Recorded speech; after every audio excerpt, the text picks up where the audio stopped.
Germany ने खोली Europe की पोल। भारत को लेक्चर झाड़ रहे थे, खुद $10 बिलियन का इंपोर्ट किया रूस से 3 महीनों के अंदर। सैंक्शन लगा दिए, रूस की निंदा कर दी, फिर भी रूस पर डिपेंडेंट। जी हाँ दोस्तों, थूक कर चाटना कोई यूरोप से सीखे। यूरोपियन देशों ने, वेस्टर्न कंट्रीज ने रूस के खिलाफ क्या क्या प्रोपोगेंडा नहीं चलाया, कौन सी फेक न्यूज रशिया के खिलाफ नहीं दी और कौन सा सैंक्शन रूस के ऊपर नहीं लगाया, और आए दिन कौन से सैंक्शन रूस के ऊपर नहीं लग रही हैं। इन सारी बातों के बावजूद भी रशिया द बीस्ट के तौर पर वेस्टर्न कंट्रीज के अंदर डोमिनेट कर रहा है और वेस्टर्न कंट्रीज आज एक स्लेव की तरह रूस के ऊपर डिपेंडेंट होकर बिलियंस ऑफ डॉलर के सामान का इंपोर्ट कर रही हैं। और भारत वेस्टर्न कंट्रीज की हिपोक्रेसी को देख रहा है कि किस तरीके से यूरोपियन यूनियन ने 3 महीनों के अंदर, सिर्फ 3 महीनों के अंदर 8 बिलियन यूरो यानी कि $10 बिलियन का सामान इंपोर्ट कर दिया है। और अभी तो 12 महीने यानी कि अभी तो 9 महीने पड़े हैं और 9 महीने के अंदर यूरोपियन यूनियन पता नहीं कितने बिलियन डॉलर का इंपोर्ट रशिया से करेगा।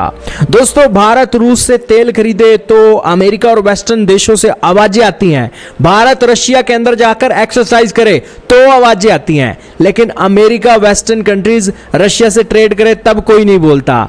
अमेरिका की सेना, हंगरी की सेना, तुर्की की सेना रशिया के साथ मिलकर एक्सरसाइज करे तब कोई नहीं बोलता। तो ये जो वेस्टर्न हिपोक्रेसी है एक बार फिर से एक्सपोज हो गई है। आपके सामने आरटी का आर्टिकल चल रहा है जिसके अंदर बताया गया कि यूरोपियन यूनियन ने 8.7 बिलियन यूरो का रशियन इंपोर्ट किया 3 महीने के अंदर। और यह डाटा रशिया ने नहीं दिया है, जर्मनी का डाटा है। जर्मनी ने पोल खोली है यूरोपियन यूनियन की, दुनिया को इसके बारे में कुछ पता नहीं था।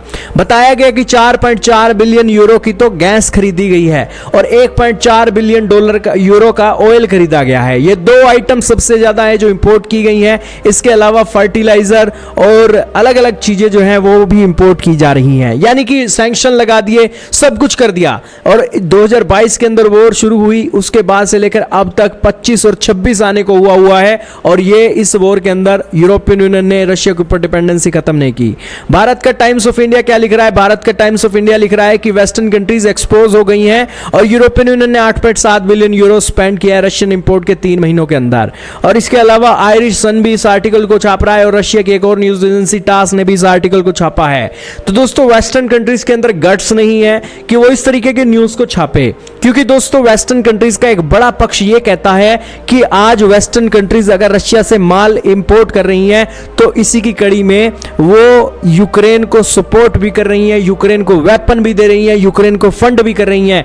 आज बताओ कि भारत, चीन यूक्रेन को क्या फंड कर रही हैं? इसके अलावा भारत और चीन रूस को फंड कर रही हैं और रूस को ताकतवर बना रहे हैं। लेकिन यूरोपियन यूनियन अगर रशिया से ऊपर डिपेंडेंसी है तो यहां यूक्रेन की सपोर्ट कर रहा है, कमजोर की तरफ खड़ा हुआ है और यहां पर वो इस मामले को हैंडल कर रही हैं। तो खैर दोस्तों, भारत और चीन ने तो कहा है कि हम शांति की पक्षधर हैं, हम वॉर नहीं चाहते, हम शांति चाहते हैं। लेकिन दोस्तों, जब ईगो की बात आ जाती है तब कोई नहीं यहां पर झुकता और वेस्टर्न कंट्रीज के अंदर ईगो है, लेकिन ये ईगो तेल लेने चली जाती है जब रशिया का इंपोर्ट करना पड़ता है। यही कारण है कि जब तुम झुक ही गए हो तो इस मामले में भी झुक जाओ कि रशिया और यूक्रेन के अंदर जो ऑब्जेक्टिव हैं वो पूरे हो गए हैं दोनों कंट्रीज के, और इसीलिए समझौता करके इस वॉर को रोक दो। नहीं रोकते दोस्तों, क्योंकि तुम्हारा अहंकार बहुत बड़ा है, लेकिन अपने अहंकार को चोट मारो कि आखिरकार इतने बिलियन यूरो का सामान तुम क्यों खरीद रहे हो। खैर दोस्तों, ये अहंकारी लोग हैं वेस्टर्न कंट्रीज के, ये नहीं मानेंगे, ये आखिरी तक जाएंगे, रशिया के साथ आखिरी तक जाएंगे। सालों साल ये जंग चलती रहेगी, ये जंग नहीं रुकेगी, क्योंकि दोस्तों ये वेस्टर्न कंट्रीज ने रशिया के खिलाफ बगावत कर दिया और बेसिकली रशिया ने भी कह दिया है कि इस वॉर के अंदर नाटो का पूरी इंटरफेरेंस है। और रशिया ने पहले ड्रोन नाटो की कंट्रीज के अंदर भेजे, अब 12 मिनट तक अपने जो फाइटर जेट है वो भी वेस्टर्न कंट्रीज के अंदर भेजे हैं और अमेरिका के राष्ट्रपति को इसके बारे में पता नहीं है, वो वीडियो भी आपको बताएंगे। तो इस वीडियो में इतना ही। आपका क्या कहना है दोस्तों वेस्टर्न कंट्रीज की हिपोक्रेसी के बारे में? कमेंट सेक्शन में जरूर बताइएगा।